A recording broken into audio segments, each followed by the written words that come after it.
जय श्री कृष्ण। राधे राधे। आप सभी भक्तों का दिन शुभ और मंगलमय हो। राधे कृष्ण की असीम कृपा आप सभी भक्तों पर सदा सर्वदा बनी रहे। उनके दिव्य आशीर्वाद से आपका जीवन प्रेम, शांति और भक्ति से भर जाए। आइए भक्ति भाव से आज की कथा का शुभ आरंभ करते हैं। भक्तों, आज दिनांक है 27 अक्टूबर और दिन है सोमवार। कार्तिक महीने की शुक्ला पक्ष की आज षष्ठी तिथि है और इस दिन महान पर्व छठ पूजा बड़े श्रद्धा भाव से मनाया जाता है। यह दिन सूर्य देव और माता षष्ठी को समर्पित होता है। इस व्रत में शुद्धता, संयम और भक्ति का अत्यंत महत्व है। जो भक्त, जो माताएं, जो बहनें श्रद्धा और भक्ति से छठ पर्व करते हैं, उन्हें सूर्य देव उत्तम स्वास्थ्य, तेजस्विता और दीर्घ आयु का आशीर्वाद देते हैं। छठी मैया को संतान की रक्षक देवी माना जाता है। निसंतान दंपति श्रद्धा से यह व्रत करे तो उन्हें संतान प्राप्ति होती है। यह व्रत जीवन से दरिद्रता, रोग और अशांति को दूर करता है। सूर्य भगवान के उपासक को तेज बुद्धि, यश और सम्मान की प्राप्ति होती है। घर में सुख, शांति और वैभव बना रहता है। परिवार में एकता और प्रेम बढ़ता है।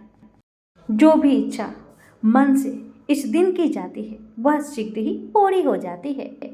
तो आइए भक्तों, श्रवण करते हैं कार्तिक महात्म्य और कथा की शुरुआत करते हैं षष्ठी माता की कथा से।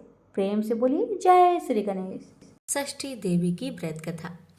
स्वयंभू मनु के प्रियव्रत नामक पुत्र थे। वे संपूर्ण पृथ्वी के एकमात्र शासक थे। वे बड़े ही धर्मात्मा, न्यायप्रिय, उदार, दयालु और प्रजावत्सल थे।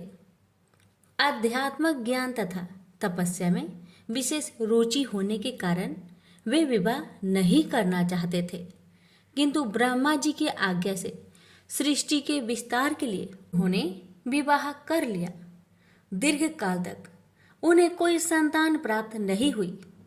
तब महर्षि कश्यप ने उनसे पुत्र श्रेष्ठी यज्ञ करवाया और यज्ञ के प्रसाद के प्रभाव से रानी मालिनी ने यथा समय एक दिव्य कुमार को जन्म दिया, किंतु काल की प्रेरणा से वह कुमार मरा हुआ था। रानी मालिनी मरे हुए पुत्र को देखकर शोक से मूर्छित हो गए। राजा प्रियव्रत दुख से अत्यंत व्याकुल हो गए। समस्त राज परिवार शोक से संतप्त हो गया।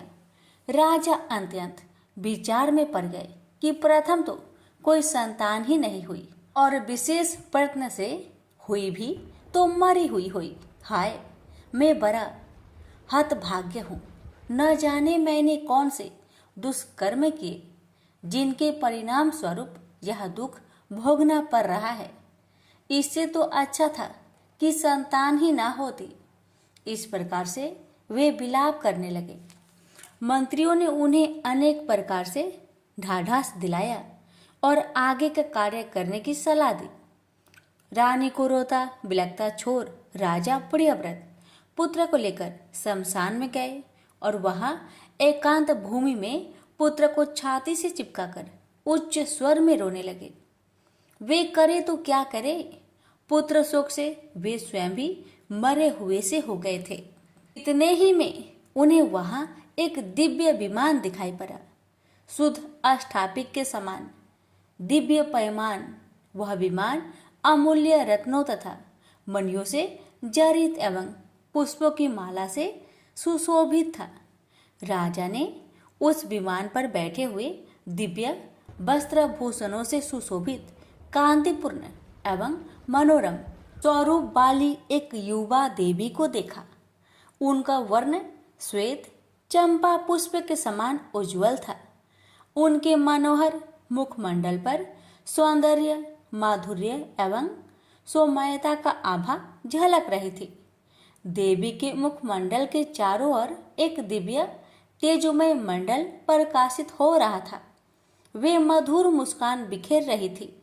इस रूप में उन्हें देखकर ऐसा मालूम पड़ता था मानो वे साक्षात कृपा की मूर्ति ही हो। उनका दर्शन करते ही राजा के मन में एक बेलचन शांति का अनुभव हुआ। उन्हें लगा कि निश्चित ही ये कोई देवी शक्ति संपन्न मात्र रूपा है जो मेरे दुख को देखकर मुझ पर कृपा करने आई है। वे उन्हें प्रणाम करने लगे और फिर उन्होंने अपने मृत बालक को भूमि पर रख दिया तथा कतार दृष्टि से वे देवी के किसी विशिष्ट अनुग्रह की प्रतीक्षा करने लगे। देवी षष्ठी विमान से उतरकर राजा के समीप चली आई और कहने लगी, राजन, मैं देव सेना हूँ, मेरा नाम षष्ठी है, मैं बालक की आदि शास्त्री देवी हूँ। आज तुम्हारे पुत्र शोक से दुखी होकर मैं यहाँ आई हूँ। राजन, यह आपने ही कर्मों का प्रभाव होता है कि कुछ लोग संतानहीन होते हैं, कुछ लोगों की संतानें मर जाती है और कोई उत्तम संतान से युक्त होते हैं। सुख दुख, हर्ष, भय और शोक, संपत्ति तथा विपत्ति ये सब कर्मों के अनुसार ही होते हैं। ऐसा समझकर सबको सत्कर्म में ही प्रेरित होना चाहिए। आपके दुर्देव से ही आपको संतानहीनता प्राप्त है, उसका फल आपको मिल ही गया है, किंतु मेरा दर्शन अमोघ है। यह बालक जैसे आपको प्रिय है वैसे ही मुझे भी प्रिय है। आपकी रानी मालिनी का जितना मात्र स्नेह इसके प्रति है उससे अधिक मुझे इससे प्रेम है। बालकों की विशेष रूप से रक्षा करना मेरा कार्य है, अतः अब आप शोक का परित्याग करें। ऐसा कहकर कृपामयी देवी ने बालक को अपने गोद में उठा लिया और अपनी योग लीला द्वारा खेल खेल में ही उसे जीवित कर दिया। अपने वास्तविक माता के अंग का मधुर एवं दिव्य स्पर्श पाते ही उस बालक की आभा एवं छवि भी दोगुनित हो उठी और वह बालक माँ की गोद में मुस्कुराते हुए किलकारी मारने लगा।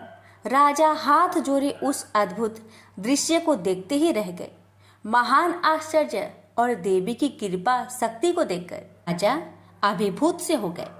तब देवी ने राजा से कहा, राजन, यह तुम्हारा पुत्र सभी सद्गुणों से संपन्न है। यह भगवान नारायण का कलावतार है।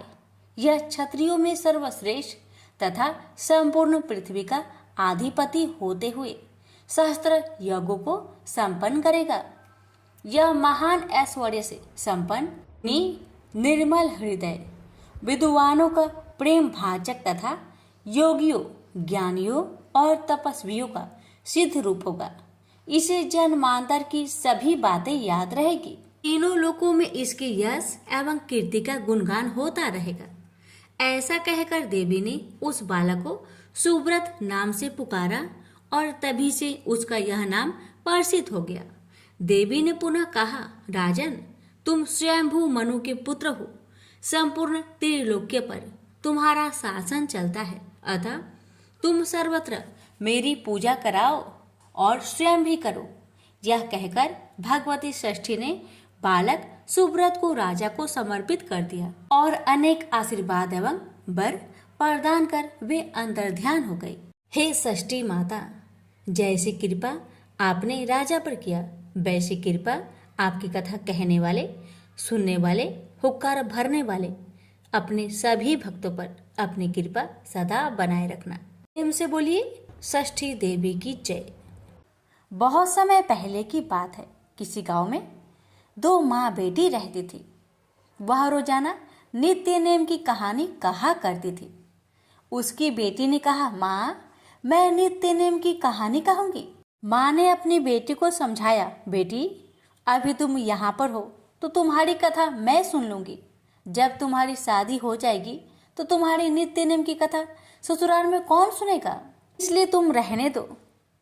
बेटी ने कहा, माँ, मुझे नित्य नेम की कहानी कहनी है तो कहनी है।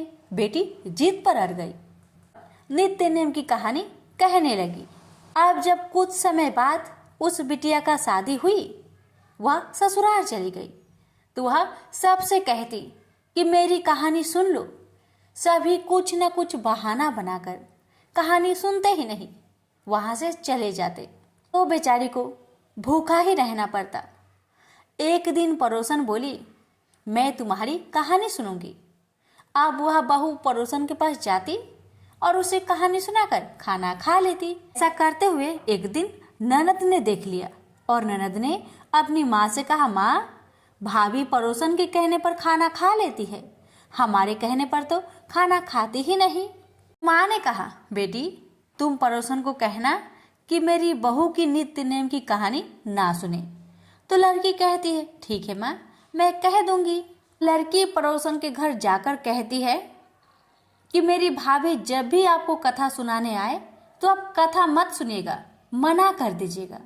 लड़की की बात सुनकर पड़ोसन तो कोई जवाब नहीं देती है। सोच विचार करके पड़ोसन अपनी पति के पास जाती है और कहती है, पड़ोस की बेटी मुझे मना करके गई है कि उसकी भाभी की नित्य नेम की कथा ना सुनो।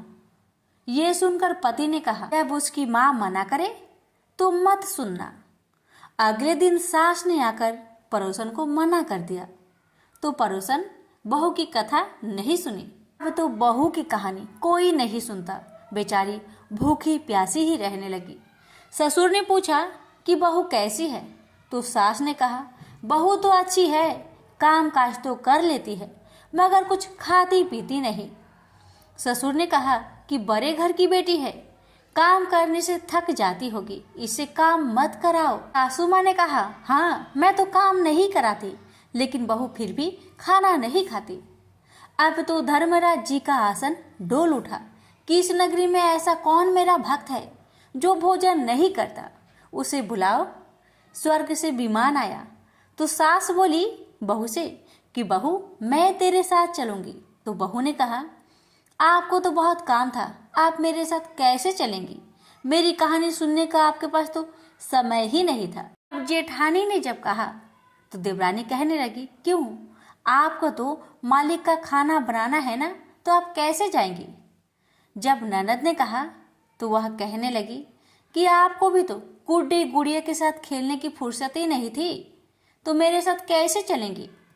जब पड़ोसन बोली कि मैं चलूंगी तो बहू बोली, हाँ, एक तुम ही तो हो जिसने मेरी नित्य नेम की कहानी सुनी थी, तुम चलो मेरे साथ। अब पड़ोसन अपने पति के पास गई और अपनी सारी कहानी सुना दी। पति बोला, तू तो बड़ी भाग्यवान है जो जीते जी जा रही है, मरकर तो सभी जाते हैं। वह भी गई। प्रेम से बोलिए धर्मराज भगवान की जय। अब सुनेंगे कार्तिक महात्म्य की आज की अध्याय। धर्मदत्त ने पूछा, हे देवराज, जय और अजय ने अपने पूर्व जन्म में कौन कौन सा पुण्य कार्य किया जिससे भगवान विष्णु का रूप धारण करके वह उनके द्वारपाल हुए? प्राचीन काल में बिंदु की पुत्री देवहूति से कदर्म ऋषि द्वारा केवल देखने मात्र से ही 2 सुंदर बालक उत्पन्न हुए। उनमें से बड़े का नाम जय और छोटे का नाम अजय हुआ। बाद में देवहूति के गर्भ से कपिल देव जी भी हुए।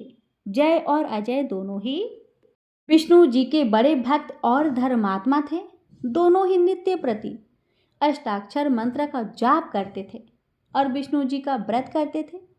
भगवान इन दोनों भाइयों पर अत्यंत प्रसन्न थे और नित्य पूजा के समय इनको दर्शन दिया करते थे। एक बार राजा के निमंत्रण पर देवऋषि नारद जी गणों सहित राजा के यज्ञ में पधारे। उस यज्ञ में जय ने ब्रह्मा और अजय ने पुरोहित बनकर यज्ञ को संपूर्ण करवाया। यज्ञ की विधि पूर्वक समाप्ति हुई। मारुत राजा ने जय और अजय को बहुत सा धन दिया। वह दोनों भाई दक्षिणा लेकर अपने आश्रम में आए। धन को बंटवारा करते समय दोनों भाइयों का आपस में झगड़ा हो गया। जय ने अजय से कहा कि धन का बराबर बराबर भाग होना चाहिए। अजय ने कहा कि जितना धन जिसको मिला है उतना धन उसका ही है। तब जय ने क्रोधित में आकर अजय को श्राप दिया कि तुम धन लेकर नहीं देना चाहते हो, इसलिए तुम ग्राह हो जाओ। अजय ने जय का दिया श्राप स्वीकार कर लिया और जय को श्राप दिया कि तू अभिमानी है, इसलिए हाथी हो जा। जब नियम पूर्वक दोनों की पूजा के समय भगवान उनको दर्शन देने के लिए आए तो दोनों ने भगवान से श्राप मोचन का उपाय पूछा। दोनों ने प्रभु से कहा, हे देव, हम दोनों आपके भक्त हैं, मगर हम हाथी व ग्राह की योनि में कैसे होंगे? हे कृपा सागर, श्राप से हमारा उद्धार कीजिए। भगवान विष्णु ने कहा, मेरे भक्तों की वाणी कभी असत्य नहीं होती। यमराज भी इनको अन्यथा नहीं कर सकते। पूर्व काल में मुझे भक्तराज प्रहलाद के कहने पर स्तंभ से प्रकट होना पड़ा था और राजा अमरेश के कहने पर 10 अवतार लेने पड़े थे। अतः तुम दोनों अपने श्रापों को भोगकर मेरे लोक को प्राप्त होगे। इतना कहकर भगवान विष्णु अंतर्ध्यान हो गए। फिर वह गंडकी नदी के किनारे मगर और हाथी हुए। पूर्व जन्म का स्मरण रहने के कारण वे इस योनि में श्री भगवान का व्रत नियम से किया करते थे। एक दिन कार्तिक की पूर्णमासी को वह हाथी स्नान करने को गंडकी नदी में गया। तब पिछले जन्म का श्राप स्मरण करके कर ने हाथी का पांव पकड़ लिया, तो हाथी ने भी विष्णु जी का स्मरण किया। फिर क्या था, तुरंत ही शंख चक्र गदा कदमधारी भगवान ने अपने सुदर्शन चक्र द्वारा उन दोनों को अपने जैसा रूप देकर उन्हें बैकुंठ में ले गए। उसी दिन से उस स्थान का नाम हरि क्षेत्र प्रसिद्ध है। चक्र के आघात से वहां के पत्थरों में भी चिन्ह बने हुए हैं। वह दोनों जय और अजय के नाम से आज तक संसार में प्रसिद्ध है। प्रिय, आपने विष्णु जी के द्वारपालों के संबंध में जो प्रश्न किया था उसका विस्तृत उत्तर मैंने दिया है। इसलिए हे देज, तुम भी ईर्ष्या और देश को त्याग कर नित्य भगवान विष्णु का व्रत करो। जगत के प्रत्येक जीव को समदृष्टि से देखो। तुला, मकर, मेष की संक्रांति में नित्य प्रातः स्नान किया करो। तुलसी वन की रक्षा किया करो। एकादशी व्रत किया करो। गौ, ब्राह्मण, वैष्णव की सेवा के लिए हर समय तैयार रहा करो। व्रत करने वाले को मसूर की दाल और बैगन के साग को कदापि प्रयोग न करना चाहिए। हे धर्मदत्त, ऐसा करने पर तुम शरीर त्याग कर हम लोगों के समान गति पाओगे। भगवान विष्णु को प्रसन्न करने वाले इस व्रत के समान फल देने वाला तीर्थ, दान और यज्ञ दूसरा कोई नहीं है। हे वृप, तुम धन्य हो, क्योंकि तुमने विष्णु को प्रसन्न करने वाला व्रत किया है, जिसका आधा फल तुमने कलहा को दिया है। उसके बाद हम कलहा को बैकुंठ में ले जा रहे हैं। तब नारद जी ने कहा, हे राजन, इस प्रकार धर्मदत्त को विष्णु भक्ति का उपदेश देकर कलहा को साथ लेकर विष्णु के पार्षद बैकुंठ को चले गए और धर्मदत्त भी उनके आदेश अनुसार विष्णु के व्रत में तत्लीन हो गया। जब उनका देहांत हुआ तो वह अपनी स्त्रियों के साथ विष्णु लोक को गया। हे राजन, कोई भी प्राणी जो प्राचीन काल के इतिहास को कहता है और सुनता है, वह अंत में विष्णु लोक को प्राप्त होता है। तो प्रेम से बोलिए हरि ओम। क्षीर सागर मंथन के समय राक्षस देवताओं का मजाक उड़ाते रहे और अपना पूरा भुज बल दर्शाते हुए सर्पराज को खींचते रहे। देवताओं ने अपने बल का पूरा प्रयोग किया। उनके खींचने की इस प्रक्रिया में वासुकी महासर्प ने अपने जहर को उगल दिया। 20 ज्वालाएं बिखेरने लगा। इन ज्वालाओं में कितने ही राक्षस जल गए। लग रहा था कि इस हलाहल से पूरा लोक ध्वंस हो जाएगा। उसी समय मंदर पर्वत भी समुद्र के अंदर डूब गया। सबने शिव से प्रार्थना की।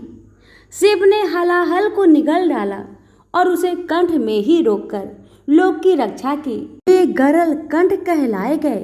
विपत्ति टली पर पर्वत डूब गया। देवताओं ने विष्णु से प्रार्थना की। विष्णु ने बड़े कच्छप के रूप में कूर्मा अवतार लिया और समुद्र में डूबे पर्वत को अपनी पीठ पर ढोते हुए ऊपर ले आए। कच्छप बनकर मंदर पर्वत को ढोते हुए विष्णु ने बड़ी ही सावधानी बरती। पर्वत त्राग पर बैठकर उन्होंने एक पांव से उसे दबाकर रखा, जिससे वह इधर उधर ना हिले डुले। साथ ही देवताओं के साथ मिलकर वे समुद्र को मथने के काम में लगे रहे। यो विष्णु बहु रूपों में दिखे। सागर मंथन का काम सुचारू रूप से चलने लगा। क्षीर सागर से चंद्र, लक्ष्मी, कल्प वृक्ष, कामधेनु, इरावत हाथी, उच्च श्रवा घोड़ा, सूरा नामक नशा व उत्तेजना प्रदान करने वाला पेय और कितने ही पदार्थ उत्पन्न हुए। शिव ने कंठ के हलाहल के ताप के उपशमन के लिए चंद्रमा को सिर पर धारण कर लिया और चंद्रशेखर बने। लक्ष्मी देवी ने श्री वत्स कौस्तुभ मणियों की जयंती माला पहनकर विष्णु से विवाह किया। विष्णु लक्ष्मीकांत बने। देवता सूरा पीकर सुर बने। अंत में अमृत प्राप्त हुआ। आयुर्वेद के मूल विराट धनवंतरी के रूप में अमृत कलश लिए अनेक औषधियों को धारण किए विष्णु पद्मासन पर आसीन हो समुद्र से होते हुए प्रकट हुए। अमृत के लिए जब क्षीर सागर मथा गया तब पारंभ में हलाहल विष उत्पन्न हुआ। कितने ही विशेषताओं के घटने के उपरांत और देव सहायताओं के बाद अमृत प्राप्त हुआ। लक्ष्य की प्राप्ति हुई। इसलिए श्रम से साधा जाने वाला काम सागर मंथन कहलाता है और यह उसका पर्यवाचिक शब्द बन गया। धनवंतरी के हाथ में जो अमृत कलश था उसे राक्षस उड़ा ले गए और दावा किया कि यह हमारा ही है। राक्षसों और देवताओं में मुठभेड़ हुई। जब दोनों के बीच में यह छीना झपटी हो रही थी तब मंत्र मुक्त कर देने वाली जन्म मोहिनी वहां प्रत्यक्ष हुई। उन्हें देखकर राक्षस उस पर रीझ गए। मोहिनी ने राक्षसों से कहा, अमृत मुझे दो, मैं बांटूंगी। उसकी बातों में आकर राक्षसों ने कलश उसके सुदुर्भ कर दिया। राक्षस एक तरफ बैठे तो देवता दूसरी तरफ बैठे। दोनों के बीच में कलश को कमर पर सटाए जगत मोहिनी नृत्य करने लगी और अमृत बांटने को सन्नद्ध हो गई। निश्चेष्ट होकर देवता एकटक उसी को तरफ देखने लगे। मदहोश राक्षस मोहिनी के सौंदर्य को देखते हुए तमन्ने हो गए। उन्हें अपनी सुध नहीं रही। देवताओं को भी पहले यह ज्ञात नहीं था कि आखिर यह मोहिनी है कौन, पर जब उन्होंने देखा कि वह देवताओं को ही अमृत पिला रही है और राक्षसों को छल रही है, तब वो जान गए कि मोहिनी कोई और नहीं बल्कि साक्षात विष्णु ही रस रूप पधारे हैं। इसलिए वे चुपचाप अमृत पीते गए। जहां देवता निर्लिप्त होकर अमृत का सेवन करते हुए अमर तत्व पा रहे थे, वहां दैत्यों ने जग मोहिनी के माया जाल में फंसकर उन्मत्त होकर अमर तत्व खो दिया। राहु नामक एक होशियार राक्षस ने जान लिया कि जग मोहिनी राक्षसों को छल रही है। वह जल राक्षसी सिंघिया का पुत्र है, बड़ा ही मायावी है। जब उसने देखा कि सच्चाई बताने पर भी राक्षस सुनने और विश्वास करने की स्थिति में नहीं है, तो उसने स्वयं देवता का रूप धारण किया और देवताओं की पंक्ति में बैठकर अमृत पी गया। सूर्य चंद्र ने उसकी यह धूर्तता देखी और उन्होंने मंदर पर्वताग्र पर आसीन बहुरूपी विष्णु को यह सूचित किया। विष्णु ने अपना चक्र राक्षस को मार डालने भेजा। विष्णु के चक्र से बचने के लिए राहु ग्रहों में चक्कर काटता रहा और आखिर अंतरिक्ष में प्रवेश किया। चक्र ने वहां भी उसका पीछा किया और उसके सिर को धड़ से अलग कर दिया। अमृत की शक्ति के कारण सिर और धड़ सजीव ही रहे। सिर राहु और धड़ केतु के रूप में दो ग्रह में परिवर्तन हुए और ग्रह राशि में सम्मिलित हो गए, किंतु केतु ग्रह के कारण अब ग्रह 9 हो गए। राहु केतु सूर्य चंद्र पर बहुत क्रोधित थे क्योंकि उन्हीं के कारण उनकी पोल खुली गई। प्रतिकार की भावना से वे अमावस्या और पूर्णिमा के पर्व दिनों में उन पर छाने लगे और उन्हें पीड़ित करने लगे। यो सूर्य चंद्र ग्रहण बने। पूरा का पूरा अमृत देवताओं को पिलाकर मोहिनी अदृश्य हो गई। राक्षसों को अपनी त्रुटि मालूम हो गई। तब से लेकर वे विष्णु और देवताओं के कट्टर दुश्मन बन गए। अमृत मंथन के दौरान विष्णु ने कूर्म अवतार, धनवंतरी का अवतार तथा मोहिनी का अवतार धारण किया। धनवंतरी अमृत के साथ साथ औषधियाँ तथा औषधि वेद भी ले आए। वेद शास्त्रों के आदि देवता व वेदों के कुल देव के रूप में धन्वंतरि की पूजा होने लगी। जग मोहिनी विश्व मोहिनी मानी जाने लगी और सौंदर्य व विलास का प्रतीक बनी। नारद जग मोहिनी अवतार की प्रशंसा करते हुए जग मोहिनी राग को महती बीना पर झंकृत करते हुए कैलाश गए। पार्वती ने यह सुनकर नारद से कहा, अधम और नीच राक्षसों को छलने मात्र से क्या जग मोहिनी कहलाने की युग हो जाएगी?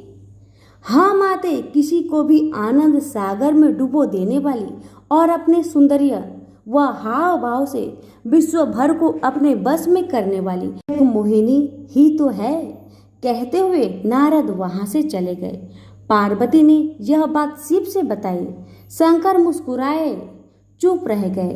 बाद में पार्वती के साथ नंदी वाहन पर आसीन होकर बैकुंठ गए और विष्णु से कहा, तुम्हारे जग मोहिनी अवतार को देखने की मेरी तीव्र आकांक्षा है। इसी उद्देश्य से मैं यहाँ आया हूँ। संकट के निवारण के लिए कोई न कोई भेष धारण करना ही पड़ता है। तुम्हारे लिए भी यह बाएं हाथ का खेल है। विष्णु यूं कहते हैं और अंतर ध्यान हो गए। इतने में शिव ने जग मोहिनी को थोड़ी दूर पर फूलों की गेंद से खेलते और गाते हुए देखा। शिव सब कुछ भूल गए और उनके पास गए, पर जग मोहिनी उनके हाथ न आई और वह विश्व आकाश में घुस गई। हाथ फैलाए हुए शिव उसका पीछा करने लगे। पार्वती स्तंभित होकर यह दृश्य देखते रह गई। शिव मोहिनी की इस लीला विनोद को ब्रह्मा आदि देवता बड़े ही चाव से देखने लगे। नंदी निश्चेष्ट होकर देखता रहा। नारद महती बीना पर शिव रंजनी राग को झंकृत कर रहे थे। आगे आगे जग मोहिनी और पीछे पीछे शिव दौड़ते हुए गए और कुछ ही समय में दोनों दिखाई नहीं पड़े। पार्वती कैलाश पहुंच गई। जग मोहिनी तेज मंडलों से होती हुई शिव को पूरे विश्व में घुमाया और कैलाश पहुंची। शिव को उसे छूने से मना करती हुई जब वह पार्वती के पास जाने लगी, तब शिव ने उसकी कमर पकड़ ली। देखा, आपका पतिदेव कितना नटखट है। कहती हुई भय के मारे वह पार्वती के पास खड़ी हो गई। देखते देखते जग मोहिनी पार्वती के सम्मुख विष्णु के रूप में प्रकट हुए। भ्राते, आप विश्व मोहन जग मोहिनी केशव स्वामी हैं। यह सब कुछ शिव केशव लीला नाटक है ना? पार्वती ने विष्णु से पूछा। हाँ हाँ, आपने ठीक कहा। कहते हुए बीना बजाते नारद वहां आए। जग मोहिनी और शिव रंजनी राग में हरिहर की लीलाओं का गान करते हुए तीनों लोकों में विचरने लगे। शिव ने विष्णु से कहा, अमृत भुलाकर राक्षस तुम्हारे जिस जग मोहिनी रूप को निहारने में मग्न हो गए, उसकी मैं प्रशंसा करता हूँ। रस पिपासा असुरों की धरोहर है। विष्णु ने मुस्कुराते हुए पार्वती से कहा, कहीं ऐसा ना हो कि जब हमारी गंगा भविष्य में आकाश से पृथ्वी पर उतरने जा रही हो, तब तुम्हारे पतिदेव उसे कहीं तुम्हारी सौतन न बना ले। कहते हुए विष्णु अदृश्य हो गए। इसके बाद कालक्रम में विष्णु ने कदर्म प्रजापति देवहूति का पुत्र बनकर कपिला अवतार लिया। बचपन से ही तपस्या करने का ज्ञान संपन्न होकर कपिल महामुनि के नाम से प्रसिद्ध हुए। कपिल ने अपनी माता देवहूति को अनेकों तत्वों का बोधन किया, जो संख्या योग के नाम से प्रसिद्ध हुए। जब कपिल महर्षि पाताल लोक में निर्विराम एक गुफा में तपस्या कर रहे थे, तब पृथ्वी पर सागर सम्राट 100वां अश्वमेध यज्ञ करना चाह रहे थे। इंद्र ने यज्ञ के अश्व को उस गुफा में छिपा दिया, जिससे कपिल महर्षि तपस्या कर रहे थे। सागर के 1000 पुत्र घोड़े को खोजते हुए पाताल लोक में पहुंचे। वहां उन्होंने कपिल महर्षि की गुफा देखी। उन्होंने उस पर आरोप लगाया कि उन्होंने ही घोड़े की चोरी की और उनका तप जब केवल ढोंग है। कपिल ने आंखें जब खोली, तब सब के सब जलकर राख हो गए।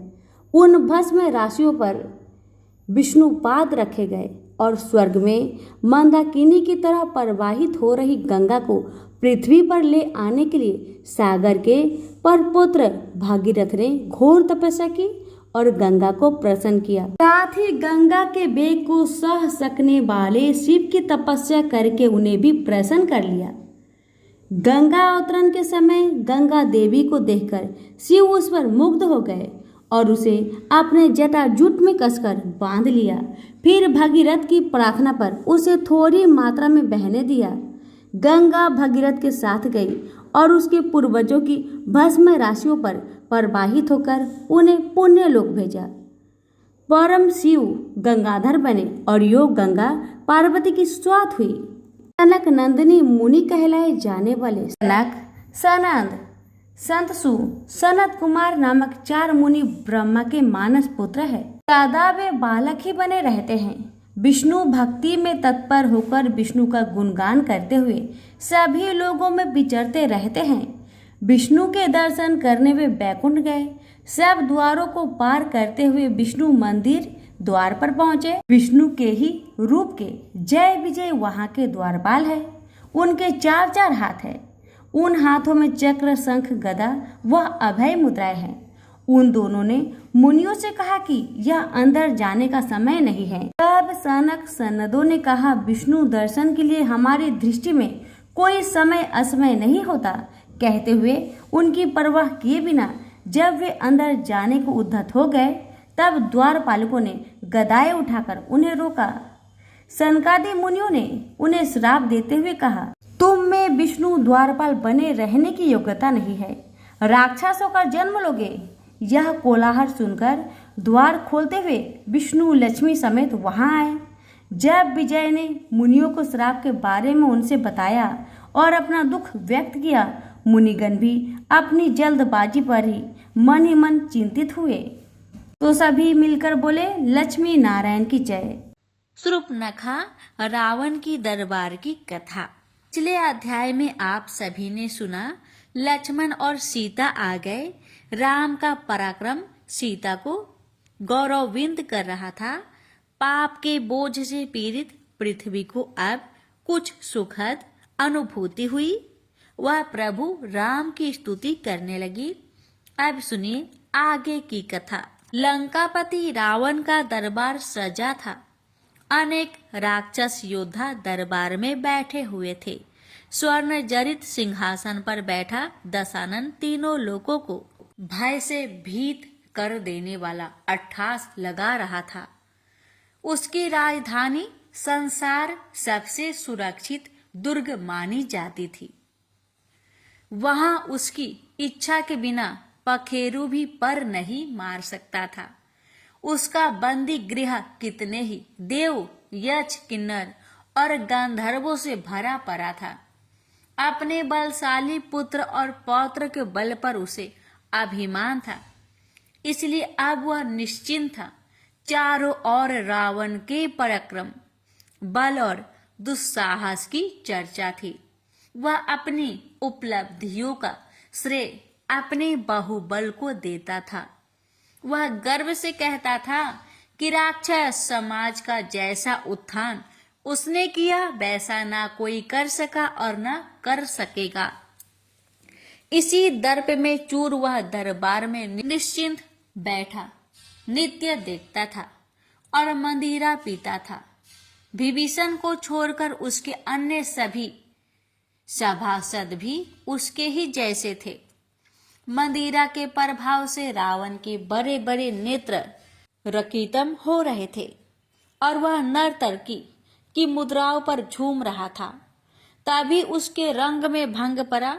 शूर्पणखा दहाड़ मारकर रोती हुई दरबार में आ गई।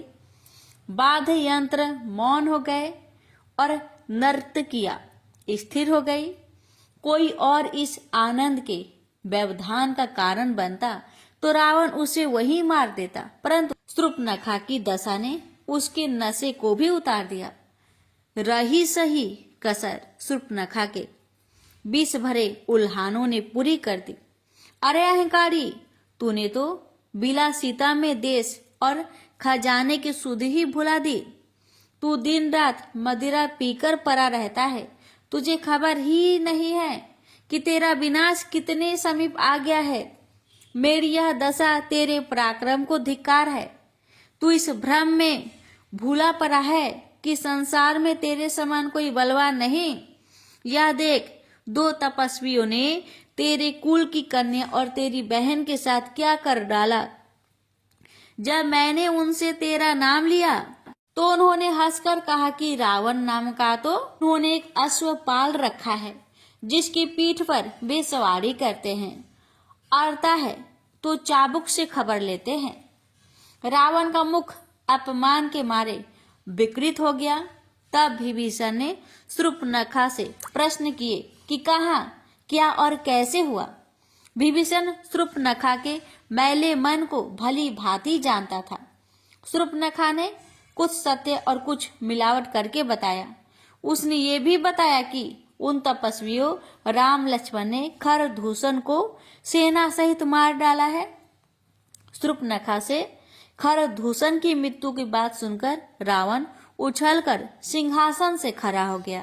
खरदूषण और उनका सेनापति त्रिशिरा तो बल एवं पराक्रम में रावण के समान ही अपराजय थे।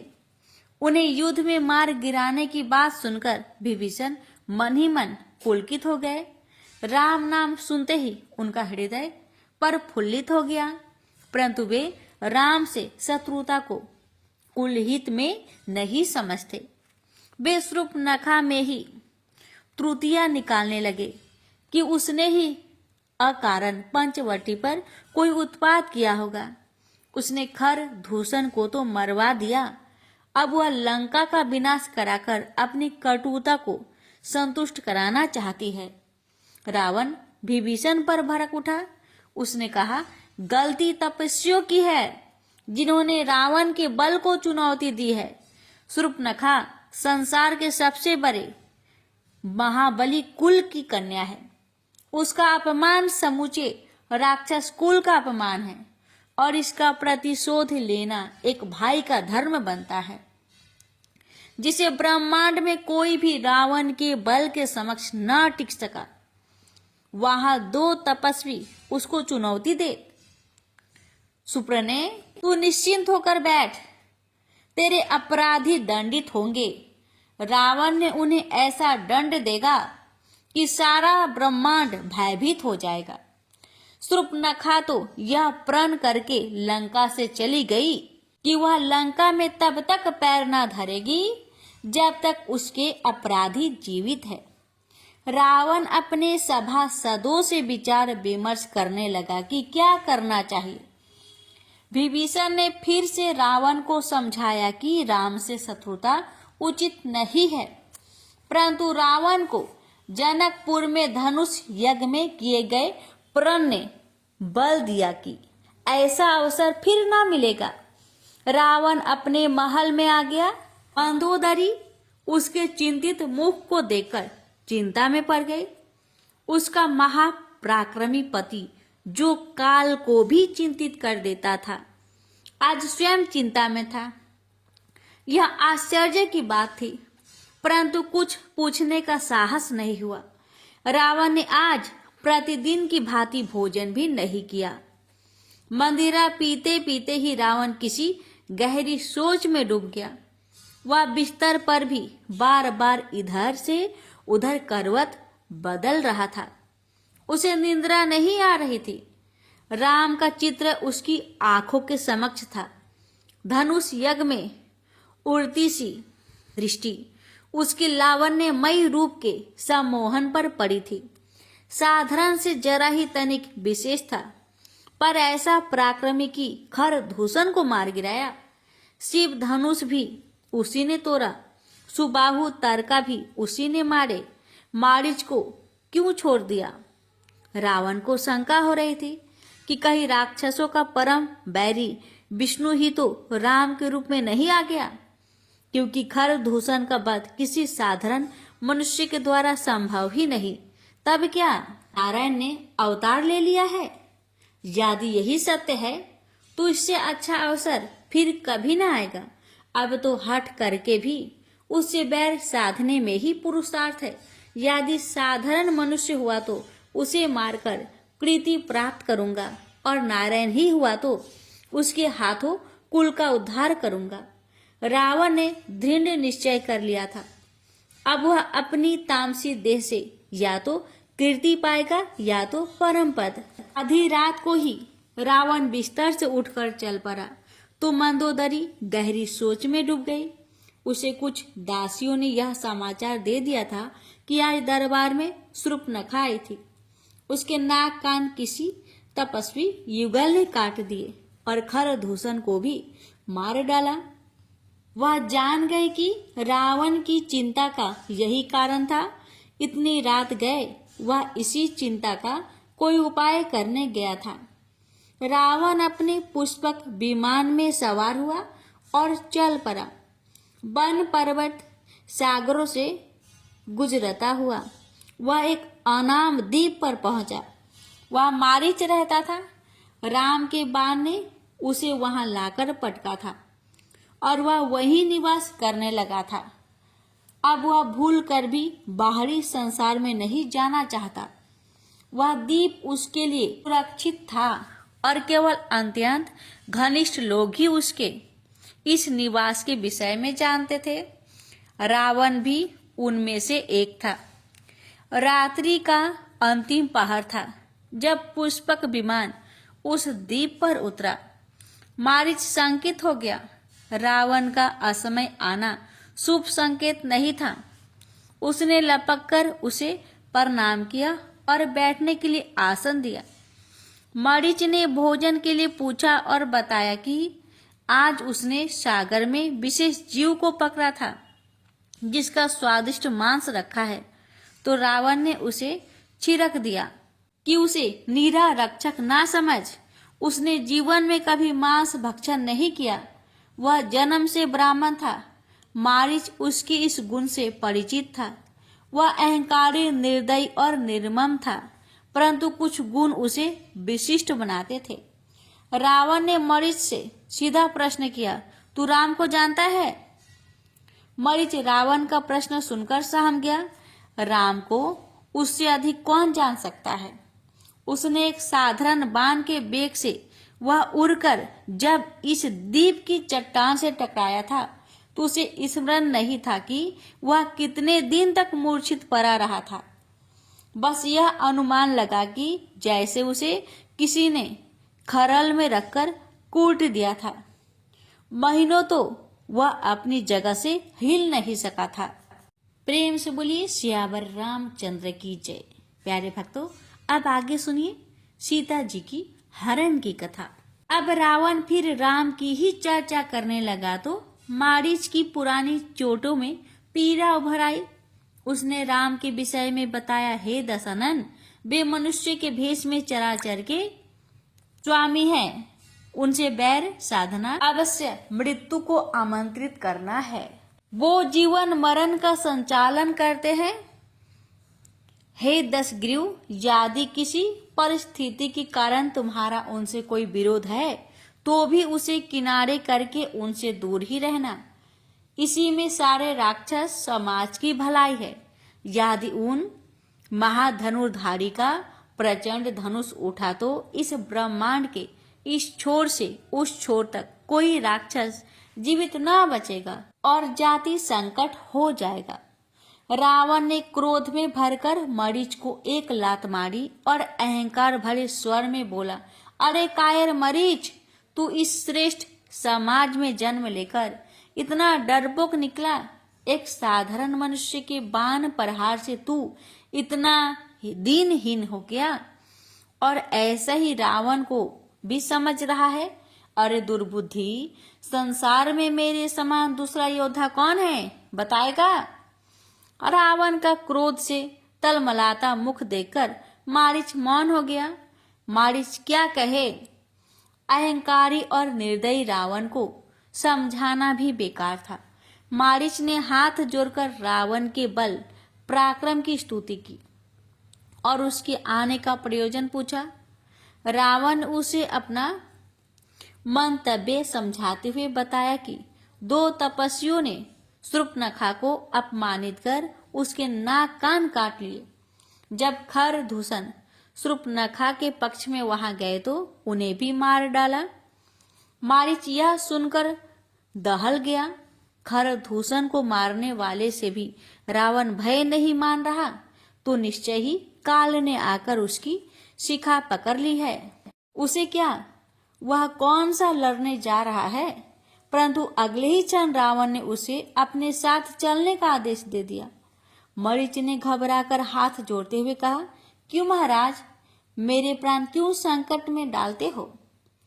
पहले उसने दया करके जीवित छोड़ दिया था, इस बार कदापि न छोड़ेगा। रावण ने क्रोध से कहा, हम लड़ने नहीं जा रहे, छल करने जा रहे हैं। तू स्वर्ण मृग बनकर उस आश्रम के आसपास उछल कूद मचा और कैसे भी करके उन दोनों तपस्वियों को वहां से भटका कर ले जा। मैं सीता का हरण करके लंका ले जाऊंगा और फिर देखूंगा कि वह कैसे मेरा बाल भी बांका करेगा। मरीच उसकी मूर्खता पर मन ही मन हंस पड़ा, परंतु अभी तो संकट उस पर आन पड़ा था। रावण उसे मृत्यु के मुख में ढकेलना चाहता था। रावण के सामने बहाना तो कोई चलने वाला ना था, परंतु उसने प्रयास किया, महाराज, मेरा तो अंग अंग टूटा पड़ा है, इस काम के लिए किसी और को चुन लीजिए। रावण दहाड़ उठा, उसने तलवार निकाल ली। मरीच कांप उठा, परंतु यहाँ भी संकट में है। इस राक्षस के हाथों से मरने से मेरी क्या गति होगी। जब प्राण ही जाने हैं तो उन्हें श्री राम के हाथों से मरकर जीवन का उद्धार कर लेने में कल्याण है। यह सोचकर उसने रावण के साथ चलना स्वीकार किया। रावण और मरीच पंचवटी आ गए। रावण ने अपना विमान छुपा दिया। मारीच के हृदय से अब मृत्यु का भय निकल गया। अब राम उसे मुक्तिदाता के रूप में लग रहे थे। जीवन भर इस तामसी योनि में रहकर पाप कर्म किए और उसे मुक्ति असंभव थी। आज जाने किस जन्म का कोई पुण्य परबल हुआ है जो प्रभु के हाथों मरकर जन्म मरण से छूटने का अवसर मिला है। रावण ने मार्ग में मरीच को सब योजना समझा दी और चेतावनी भी दे दी कि यदि कार्य सफल ना हुआ तो ऐसी पीड़ादायक मृत्यु दूंगा कि तू बहुत पछताएगा।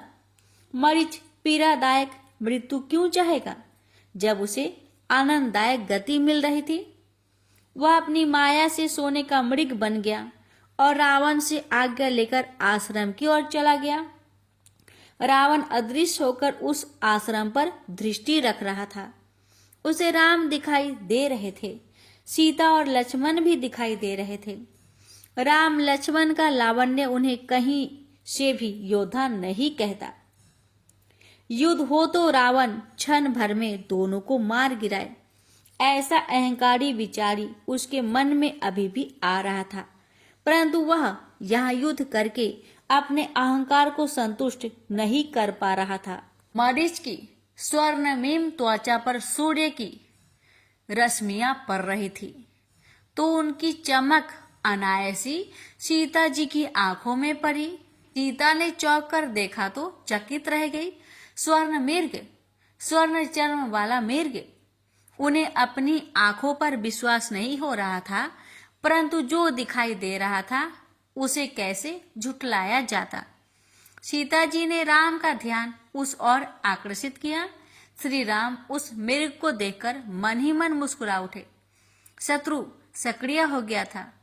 सीता जी ने प्रभु से स्त्री सुलभ विनती की, हे स्वामी, इस मृग का आखेट कर इसका चर्म ले आइए।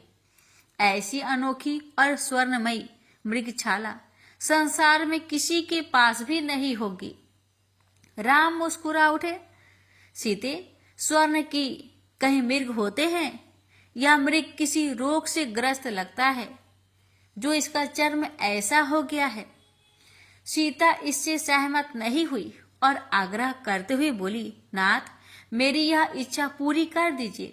हे करुणा निधान, आप तो सबकी इच्छा पूरी करने वाले हैं, क्या मेरी यह छोटी सी इच्छा पूरी ना करेंगे? राम मन ही मन कह रहे थे कि यह छोटी सी इच्छा नहीं सीते, बड़ा ही विकट कार्य है। इससे जीवन की गति ही बदल जाएगी। श्री राम ने धनुष बाण उठाए और तूनीर से बाण निकाला ही था कि मृग सरपट दौड़ लिया। सीता उदास हो गई, परंतु मृग कुछ दूर जाकर इन चरने लगा। राम ने लक्ष्मण को समझाया, हे अनुज, अभी कल की राक्षसों से युद्ध हुआ है और हमें हर समय सजग रहना होगा। मैं इस मृग के पीछे जा रहा हूं, मेरे आने तक तुम सीता की रक्षा करना। राम का निर्देश सुनकर लक्ष्मण ने सिर झुकाया तो राम मृग के पीछे चले गए। मारीच कपट कार्य में चतुर था, आज उसे प्राण देने ही थे, इसलिए वह प्रभु के साथ खेल रहा था। वह कभी दौड़कर दूर चला जाता, फिर ठहर जाता, उन्हें दूर से दूर ले जा रहा था। राम सब जानते थे, परंतु जा रहे थे। देवताओं का काज जो पूरा करना था, उस दुर्ग में घुसने के कारण, और मार्ग तो बनाना ही होगा जहां रावण असंख्य राक्षसों के साथ रहता था। राम ने बाण चलाया, मरीच ने बचने का प्रयास तक न किया और बाण ने उसकी गर्दन तोड़ दी। बाण लगते ही उसकी माया लुप्त हो गई और वह अपने वास्तविक रूप में आ गया। उसने बड़े ही करुण स्वर में राम की आवाज में अंतर्नाद किया, हाँ लक्ष्मण, सहायता करो। इतना कहकर उसने प्रभु श्री राम के सम्मुख हाथ जोड़कर प्राण त्याग दिए। सीता ने अंतर्नाद सुना तो भी घबरा गई। यह तो स्वामी की आवाज है, वे अवश्य किसी संकट में फंस गए हैं। भैया लक्ष्मण, तुम्हारे भाई तुम्हें सहायता के लिए पुकार रहे हैं। लगता है उन्हें दुष्ट राक्षसों ने घेर लिया है। तुम शीघ्र जाओ और उनकी सहायता करो, वे तुम्हें करुण स्वर में पुकार रहे हैं। सीता की व्याकुलता तो स्वाभाविक थी, परंतु लक्ष्मण इस बात से सहमत नहीं कि प्रभु किसी संकट में हैं। जो संकट हरण है, वे किसी संकट में कैसे हो सकते हैं। बोले, माते, यह किसी मायावी शत्रु की चाल है। मुझे प्रतीत होता है कि वह स्वर्ण मृग भी मायावी ही थी। अवश्य शत्रु कोई चाल चल रहा है। आप कुटी में जाइए, अवश्य शत्रु कहीं समीप ही है। सीता के कानों में तो राम का अर्थ स्वर अभी भी गूंज रहा था। बोली, वह मृग यादि मायावी था तो भी उसने ही स्वामी का कोई अहित कर दिया हो सकता है। लक्ष्मण, तुम शीघ्र क्यों नहीं जाते? स्वामी संकट में है। कहीं तुम्हारे हृदय में कोई कुविचार तो नहीं आ रहे? लखन, सीता की इस बात ने लक्ष्मण को परकंपित कर दिया और वे हाथ जोड़कर सीता के चरणों में नत हो गए। माते, ऐसा ना कहे, मैं शीघ्र ही जाता हूँ। यह कहकर लक्ष्मण ने अपने धनुष की नोक से आश्रम की चारों ओर एक रेखा खींच दी और सीता से कहा, आप इस रेखा के इस पार न आए, यह सुरक्षा रेखा है और कोई यदि बाहर से इसे लपककर अंदर आने का प्रयास करेगा तो वो भस्म हो जाएगा। लक्ष्मण सीता को समझाकर चल दिए। सीता लक्ष्मण रेखा के अंदर सुरक्षित है, परंतु व्याकुल है। राम की वह करुण पुकार अभी भी उन्हें भयभीत कर रही थी। हे शिव, हे कैलाशपति, मेरे स्वामी की रक्षा करे, उन्हें सकुशल रखे भोलेनाथ। सीता अभी भी विचार मग्न थी। प्रेम से बोलिए सियावर रामचंद्र की जय। प्यारे भक्तों, आज की कथा यहीं तक। अब आगे की कथा अगले अध्याय में श्रवण करेंगे। प्रेम से बोलिए जय सिया राम। अब सुनिए तुलसी चालीसा पाठ और आरती। जय जय तुलसी भगवती सत्यवती सुखदानी, नमो नमो हरि प्रियसी श्री वृंदा गुण खानी। श्री हरि शीश विराजिनी देहु अमर बर अम्बे, जनहित है वृंदावनी अब न करहु विलंबे। नमो नमो तुलसी महारानी, महिमा अमित न जाए बखानी। दियो विष्णु तुमको सन्माना, जग में छायो सुयस महाना। विष्णु प्रिया जय जय ती भवानी, ती हो लोक की हो सुखी खानी। भगवत पूजा करे जो कोई, सफल न होई। जिन घर ताओ नहीं होई निवासा, उस घर करे ही विष्णु नहीं वासा। करे सदा जो ताओ नित्य सुमिरन, तेहि के काज होई सभी पूरन। कार्तिक मास महात्म तुम्हारा, ताको जानत सब संसारा। तव पूजन जो करे कुवारी, पावे सुंदर बर सुके मारी। कर जो पूजा नित्य प्रति नारी, सुख संपत्ति से होए सुखारी। वृद्धा नारी करे जो पूजन, मिले भक्ति होवे पुलकित मन। श्रद्धा से पूजे जो कोई, भाव निधि से तर जावे सोई। कथा भागवत यज्ञ करावे, तुम बिन नहीं सफलता पावे। छायो तबे प्रताप जगे भारी, ध्यावत तुम्हें ही सकल चिति धारी। तुम ही मात्र यंत्रन तंत्रन में, सकल काज सिद्धि होवे क्षण में। सकल काज सिद्धि होवे क्षण में, औषधि रूप आप हो माता। सब जग में तो यश विख्याता, देव ऋषि मुनि और तपेधारी। करत सदा तो जय जयकारी, वेद पुराणन तो यश गाया। महिमा अगम पार न पाया। नमो नमो जय जय सुखी कारिणी, नमो नमो जय जय दुखी निवारिणी। नमो नमो सुखी संपत्ति देनी, नमो नमो अघ काटने छेनी। नमो नमो भगतन दुख हरिणी, नमो नमो दुष्टन मद छेनी। नमो नमो भव पार उतारनी, नमो नमो परलोक सुधारनी। नमो नमो निज भक्त उबारनी, नमो नमो जन काज सवारनी। नमो नमो जय कुमति नसावनी, नमो नमो सब सुख उपजावनी। जयति जयति जय तुलसी माई, ध्याओ तुमको शीस नवाई। निज जन जनी मोहि अपनाओ, बिगड़े कारज आप बनाओ। करू विनय में मात तुम्हारी, पूरन आशा करहु हमारी। शरण चरण कर जोरी मनाओ, निस दिन तेरे ही गुण में गाऊं। करहु मात अब मोह पर दाया, निर्मल होई सकल मम काया। मांगो मात यह बर आप दीजे, सकल मनोरथ पूरन कीजे। जानू नाही कुछ नेम आचारा, क्षम हो मात अपराध हमारा। 12 मास करे जो पूजा, तासम जग में और न दूजा।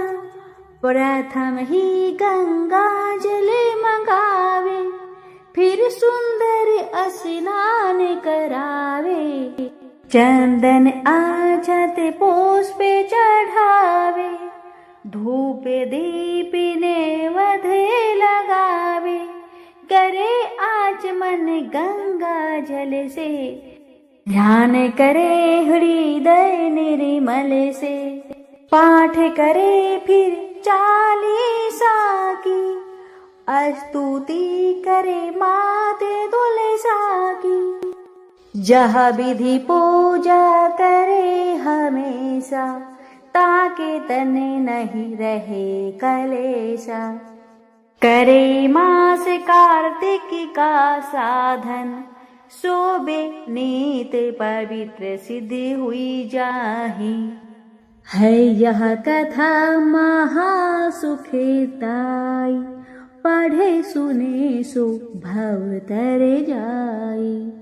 जह श्री तुलसी चालीसा, पाठ करे जो कोई, गोविंद सो फल पावही, जो मन की इच्छा हो।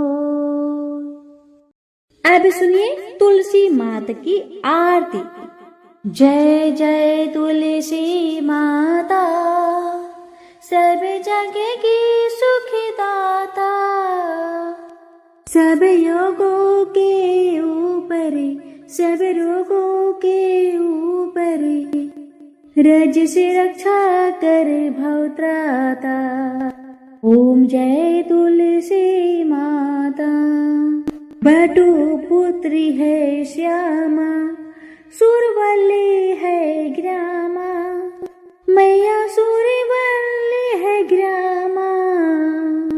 विष्णु प्रिय जो नर तुमको सेवे, विष्णु प्रिय जो नर तुमको सेवे, सो नर तर जाता।